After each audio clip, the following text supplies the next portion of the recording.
What you reading?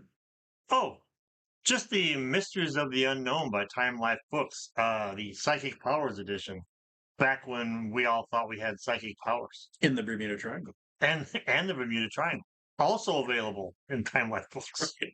Oddly enough, tonight's episode of Wonder Woman is about psychic abilities. I knew you were going to say that.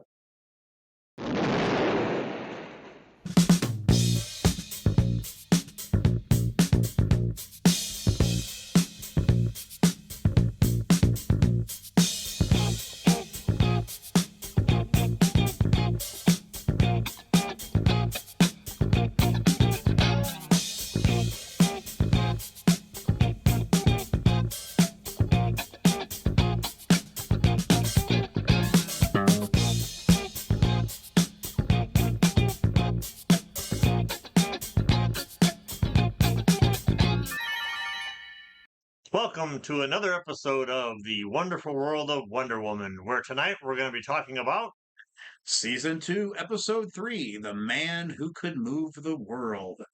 Tonight's episode, a scientist's experiments in telekinesis unleash a fearsome power aimed at Wonder Woman.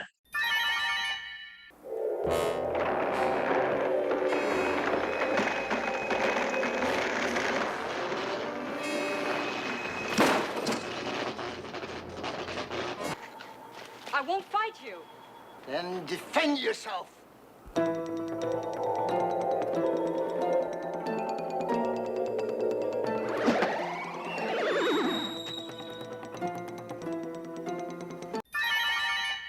Tonight's episode stars, of course, Linda Carter as Diana Prince of Wonder Woman, Lyle Wagner as Colonel Steve Trevor Jr., Norman Burton as Joe Atkinson, who is their liaison in the Mission Impossible building.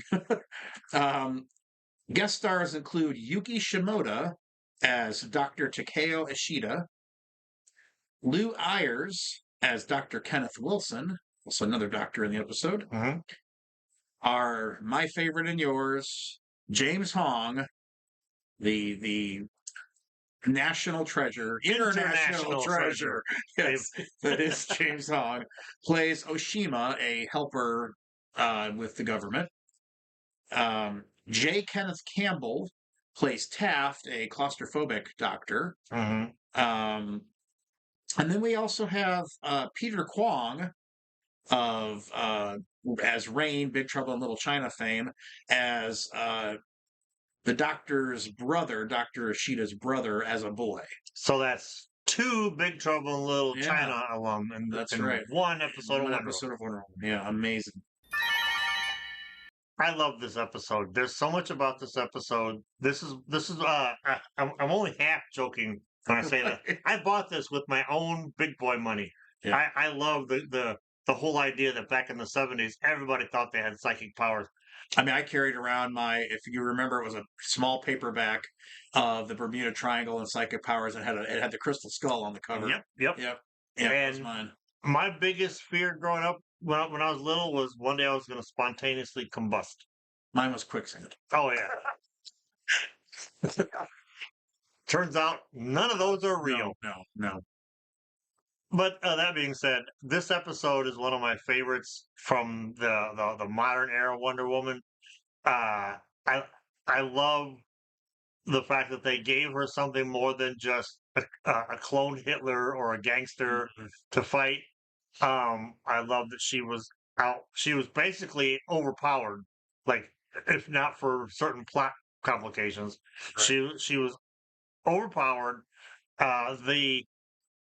The pacing of this episode is crazy. It goes by so fast because so much stuff happens. Just bam, bam, bam, bam. You know, but 5 minutes into the episode, we get our first Wonder Woman appearance because she has to break the claustrophobic guy out of the safe, out of the safe vault. Yeah, the big vault. Yeah.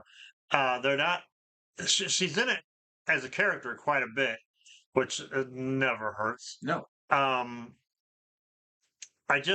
I don't know everything about this episode. I remember seeing it when I was a little kid and loving it.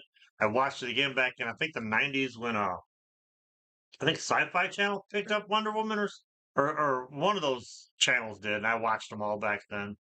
No, it's one of my favorite episodes for season 2.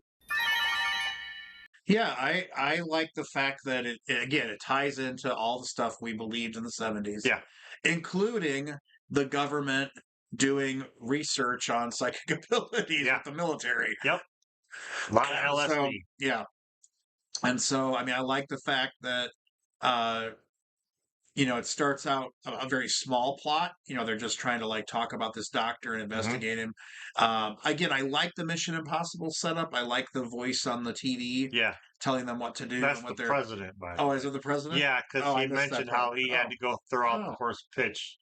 Yeah, that's supposed to be so in '78. This one was No, 76 or 7. '77. Okay, So it so would that have been, well, it would have been Ford moving into Carter. yeah. So it He would have didn't sound like Carter. he would have I like would have thrown out thrown the the ball first and peanut, tripped. or thrown out the first peanut. But Uh, Ford would have thrown the ball and yeah, tripped. right. I missed that part. Okay, I just thought it was a voice on the TV. So I like that part. I like that it starts off small, and then they don't really know what's going on. hmm I like the um, I kind of like the fact that it sort of reminds me of Ghostbusters. I like the the fact that they're doing what amounts to odd research, but the fact that he found somebody with psychic abilities and could enhance it. Like 20 years, 20 years they were working on this. Yes, they 20. That's what I thought was interesting. Yeah. Yeah, 20 year. Yeah, 20 years he's been working on it. I also like the fact that I agree with you. There's lots and lots of action in this one, hmm and so Wonder Woman has to do a lot. She is the main character, really. I mean, now granted, it's kind of a lot of winking at the camera, where both Diana and Wonder Woman have to keep changing the subject before Steve thinks a little too hard about why does she just show up Yeah. randomly at these places. It's a little bit unbelievable how she's always there in this episode, but Yeah. I think it's kind of a nice wink to the camera. Yeah. And then I think interestingly enough, I thought it was pretty brave in 76 or 77 to tackle Japanese internment camps. I mean, Yes. as a plot device. I Yes. mean, until recently, that chapter of American history has kind of been glossed over Yeah. until George Takei did about, I don't know, must have been 5-10 years ago, did a play about his own experiences in hmm Japanese internment camps. It was a hugely popular play. Yeah. And so I kind of like the fact that it was glossed over. Now, granted, I know where this is going. granted, the abandoned Japanese relocation Yeah. camp, which Yeah. I mean, which we would have called it, But they actually got around to later on in the episode referring referring to it it as an internment yes, they camp. did not. Yes, which I think is brave for the 70s too. hmm But the fact that it was filmed in the same old West town that the Brady Bunch were trapped in the Grand Canyon, It's, that's what it reminded me of, with actual tumbleweeds Yep. blowing around. Yep. I thought the haunted Wild West was interesting. Yeah. Was an interesting. It was like they did their best. They had like cage like wire on things, Yeah. and they labeled things, and they kind of made some buildings a little bit different, but the bulk of them was like something straight up a Gunsmoke. Oh yeah. Yeah. I mean, they could have done it in a factory building because that's what the internment camps would have looked like, is Yeah. just big mash tents. Yeah. But anyway, I mean, that added sort of a bit of charm that Steve's walking through a literal ghost town with what he thinks are ghosts. hmm I thought the Jeep scene was done really well. I didn't know Martin Short was a stunt Yeah, driver. no kidding. Yeah. He just His parents are all like this. Yeah, what's his name? Got the big grease pompadour. Yeah. I almost said Wilford Brimley. Wilford Brimley, yeah. And I like the fact that the story is really the genesis of the whole plot is from a 6-year-old's misinterpretation of events, hmm which granted, when you're being bombed as a kid trying to run away Yeah. in both a minefield and a bombing area, that trauma colored what he saw. So in his mind, Wonder Woman ordered their deaths and then killed his Yes. brother. Yes. And so I like the fact that it kind of comes from the trauma. I mean, this really is I mean, God, do you think when this was filmed, this really was an exploration of trauma? I mean, that guy was, man, maybe that's where his psychic abilities came from, Yeah. is this trauma. Well, it was also Los Alamos, and Yeah, there was all kind of nuclear testing going on. correct, yes. Maybe he got a little bit, but I'm mutant, maybe. I'm putting my money on trauma. Yeah, trauma and maybe a mutant ability. And so, no, I just thought that was really interesting. Well, the thing is though, this episode I can't remember her name, but this episode was written by a woman. It was, yes. So leave it to a woman to explore things below the surface in a storyline. Yeah, yeah. As opposed trauma. to just making it an action story. Right. So I don't think that was a coincidence. No. I think she probably, again, I don't remember what her name is, but I thought it was interesting that part was explored, and I'm saying it's because a woman wrote it, and not just some guy. Yeah, Judy Burns. Judy Burns was the writer. Okay. She wrote for MacGyver, Knight Rider, and oh my God, Stingray from '86. Wow. Okay, I forgot about the show. Prolific writer. Yes. So Judy Bloom. Yeah, Judy Bloom. Yes. Or Bloom. Now I do. The only little hint of a false note was at the end when, of course, Wonder Woman has to, or not. Actually, it was Diana who was pontificating at the end. Yeah. Where she says that it's just a tragic error, easily fixed. We've moved on and everything's good. Yeah, tell that to the Japanese families. But you know what happened again? She had this script written, and the producers went, no. Here's what we're putting. Right. Everything worked out okay. Yes. I mean, in fact, I'm surprised that when they asked the Dr. Ishida to join them and come back to the government and do experiments, like, as long as you don't tell anyone about any of this. Yeah. Or he ends up in a cage next to the ape from season 1. the first experiment they did is like, now hold still. Yeah, he's done. That's what really would have happened. Yes. The other thing I thought was clever was we get the classic Steve is used as bait plot, but it was really clever how he set it up. Yeah. So he did the psychic typing of the letter to Steve. Yep. And Steve knows it's a trap, but goes out there anyway because he's Steve. And but he's using it because I know from history that Wonder Woman rescues you.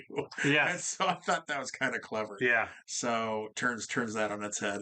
So I just a lot of clever moments in this episode. Yeah. Not to mention the Wonder Woman memorabilia that he had. That was a bit. Yeah. Was pretty cool. That was cool. It was like well, it was supposed to be. It was. Yeah. It was made to make you realize this guy has an obsession with Wonder Woman for some reason. Yes. And then we find out why, Yeah. Yeah, I thought it was, and the mystery of it was set up really well. Yeah. Like what was going on. And then the Lou Ayres who played the other doctor, his guilt and shame over kind of not realizing what he's done to his friend and doing these experiments on him and with him. So I thought that was kind of a little interesting side plot as well. Again, woman writer, yeah. So that was great too. So yeah, not a lot of Diana Prince in this one, but that's okay. Yeah. This one worked out much better with Wonder Woman as the main focus. This one was action start to finish. Yeah. And it didn't lag for corny jokes. It had a ha ha ha Frozen moment at the end. Yeah. But it didn't lag for jokes. It didn't really. There was no time. There's no padding in this one. No padding. No padding. Yeah. I even like the fact that, it kind of, so we've had for a season and a handful of episodes, we've had Wonder Woman being the moral compass of the show. And I like the fact that he challenges that, because in her mind, she's never hurt anyone. I've done everything heroic. Yeah. But from the mind of a traumatized 6-year-old boy, she was anything but a hero. Yeah. And so that must have driven him mad with watching her and having her come back, I mean, this is something that he has been dwelling on for Yeah. couple of decades. Yeah. You know, the stuff that he's collected, like Steve pointed out, the one Barbie doll of Wonder Woman was old and worth a fortune. Yeah. And so the 20 years that him and the other doctor have been working on this experiment, he's worked on it for one purpose. Yes. You know, it's like that episode of Happy Days where never mind. Where they jumped the shark? No. There's an The episode shark is obsessed about Fonzie for 20 years. Yeah, well I think Tom Hanks. Oh. He's like Fonzie was a bully to him when he was a little kid. And so Tom Hanks like learns karate. Okay. Because he's going to beat up Fonzie eventually. So he spends his whole life learning karate, and then he confronts him at Al's diner, and like, of course, Fonzie does something to the jukebox probably, and like Tom Hanks learns the air that like revenge is a sucker's game. Oh, okay. So yeah, Huh. I could see Fonzie being a bully oh yeah, easily. yeah. He should have been he's a greaser. He should have been a bully. But anyway, not the lovable guy in the garage. Okay. Yeah, no, that threw me off. Hold on. Yeah.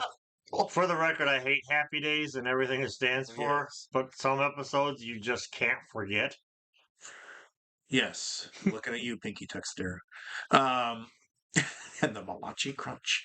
But We don't have no pigeons. no. The other thing I like is that they do explain the fact that, because in the end he does find out his brother is alive and well, and they're reunited. Mhm. But I like the fact that he, in getting separated and escaping, he's found by a group of his Mexicans who then take him to Mexico. So he missed out on everything. I mean, Yeah. there was no way for the government to tell him about his brother living. So I kind of, Yeah. there was just nice plot details that made everything just logically, because you had the episode was grounded despite the psychic abilities. Yeah, and that's what makes it work. Yeah, it does. Yeah, Yeah. and I even like the fact that he's got, his powers are pretty wide. I mean, he's got ESP. He's almost clairvoyant because he can detect Steve coming He's got from it a all. mile away. He does. He's got a lot of different abilities, and even in the beginning, when he's making the bingo tower spin, Mhm. he's trying to also predict how the dice will go. So he's like both ESP and telekinesis. So I thought that was kind of clever. They unite Mhm. various abilities. So all of which are in Time Life Correct. books, Mysteries of the Unknown, that's correct. Psychic Powers Edition. Yes. So I'm curious to see if we'll get the Bionic Woman effect, if we'll get more of we won't get a Bigfoot episode, but I wonder if we'll get a Yeti. Is there Wonder Woman versus Yeti? Wonder Woman goes to I mean, she's already she lives in the Bermuda Triangle. Right. So we've covered the Bermuda Triangle.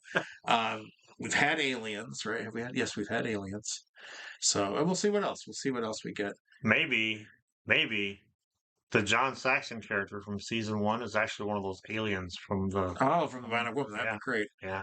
Now we just need like truckers. We need a trucker episode. Oh, I'm sure there's trucker episodes for the more classic staples. But no, I think this was a great episode, and again another way to involve World War II without World War II. Yeah, so. grounding her back into her origin. Yeah, without having to deal with a lot of the budget of So it gave us just enough. Yeah, that they were smart with this. Yes, because these first 3 episodes, two of them have World War II references. Yes, they do. So it helps ground. I'm sure at some point it distances itself more, but they were smart with how they put the first couple episodes together.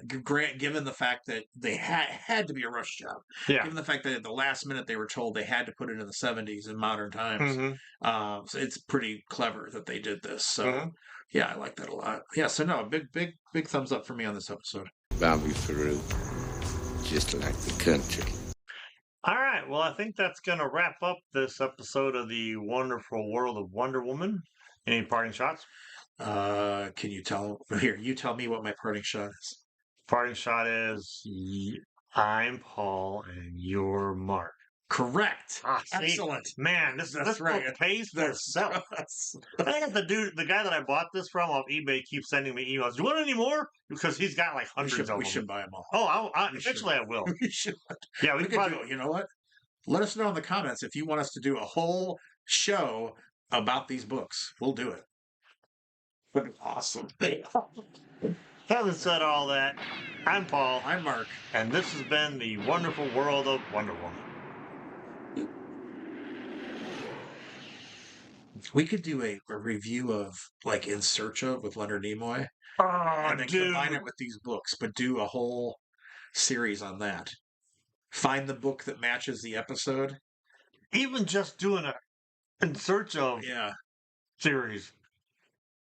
But then bring the books into it. So Yeah.